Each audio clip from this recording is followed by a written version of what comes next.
neki moj plan u glavi, pa eto mogu da iznesem sad to javno, je da bi oni kroz, sad dok su stvarno su još mali, pa je ovo još i sve rano, 5,5 i 2,5 godine, da možda kroz neki sport i te neke aktivnosti dođu do te neke discipline. Pa koliko ćemo moći da im prenesemo ove priče i da ih u ovom sad turbulentnom vremenu, punom izazova, društvenih mreža i svega ovoga, koliko možemo da ih držimo na zemlji, pokušat ćemo, ali ono što mislim da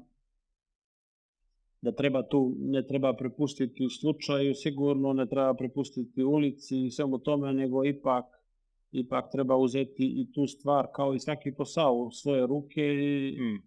i baviti se tom djecom. Ako ih pustimo da ih nosi TikTok, telefon i ostale stvari, onda će završiti negdje